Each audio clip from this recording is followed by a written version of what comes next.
to be, even though it's rocky now, and it's a lot of work. I'm working more now. This is why I don't understand how parents can do this. I'm actually putting in more hours now than I did before going online. And part of it is developing, but a lot of it is that online you have a lot more touch points with the students so that they feel like they're being communicated with. So trying to get things graded almost instantly, keeping an eye on Canvas messages, having Zoom meetings, and where I could talk to someone face-to-face about a project that they did, now I need to write it all out, and that takes some time.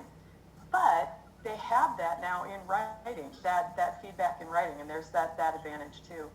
So I do know that as we iron out these classes online, the workload will go down a bit, and I know it's hard, but I think we'll all be better for it.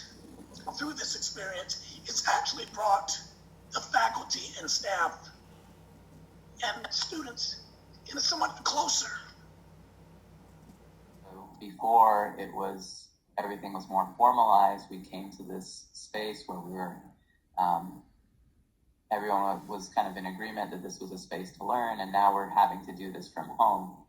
And so to kind of see, we get kind of glimpses into our colleagues and our students' lives that we didn't have before, and seeing kind of the background noise that they're having to deal with, and the difficulty, imagining the difficulty that they're having trying to learn in these noisy environments, I think has kind of brought a new respect for the resiliency of our students, of my students, and also,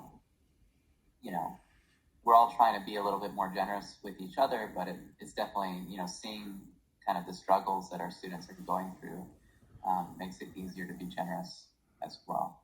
Minnie, what have you experienced during this time in your teaching, your family, and life in general? Most of the days I spend recording my videos for my students, at least 2 or more a day, because students take my class for the Flavor Flav that I give them, and I want them to experience that even in this different modality. So I get what you're saying, Brandon. For me, I don't have a family or anything here with me, so I always thought I was better at managing time than I was. But really, I wasn't managing my time. Having to be at different places managed my time. So being here at home and doing work and school, I'm a natural workaholic. So I really need to practice what I preach to my students of setting aside time to do this and changing gears and doing time to do this, where I could just sit at a computer for 10 hours, and that's not good. So I have been more purposeful in taking time to go outside for a walk, making sure that I call my parents to see how they are. So COVID has definitely taught me to be more purposeful in my planning and how I allocate my time. So definitely feel you there. Being a student and being a professor at the same time is definitely also time management involved in that. So I support both of us. I'm like, go us. I would say that for me, yes.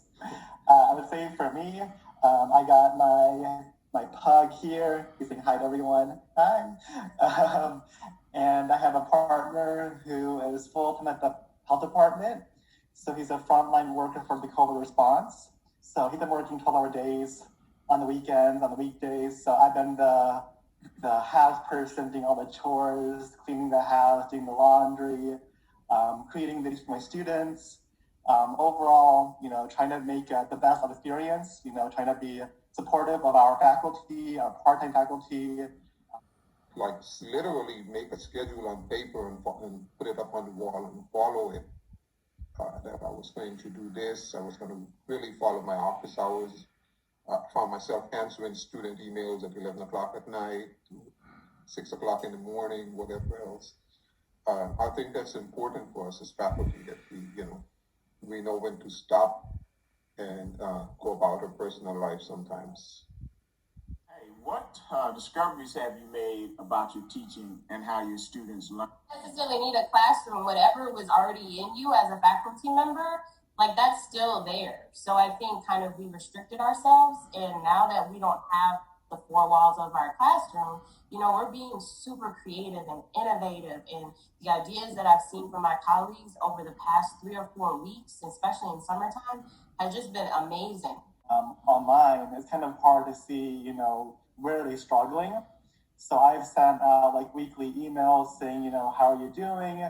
Let me know if I can help you. You know, I'm there for you. I'm here to support you. So please let me know how I can assist you in your classes. Don't be afraid to reach out because, you know, they're also getting used to this new interface as well. So being supportive for our students is really helpful for me. When I do it again, I would definitely teach online again. I enjoy it. I'm glad I finally got a chance to put my digital professor certification to use. And I'm looking forward to the coming semester for online.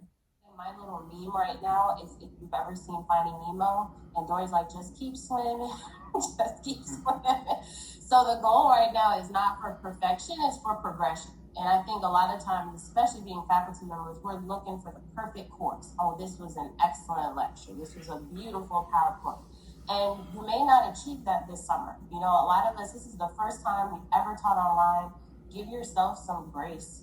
You know, you're going to make mistakes. Just be flexible and open to feedback. I know we're all math faculty members and we continuously push our students. They come in day one. I hate math. So what I would say to my faculty members are, you know, you don't have to like this, right? This is not going to be how we will be forever. But I would say don't let that keep you from like tuning in and leaning into such the great work that we're doing at the college now.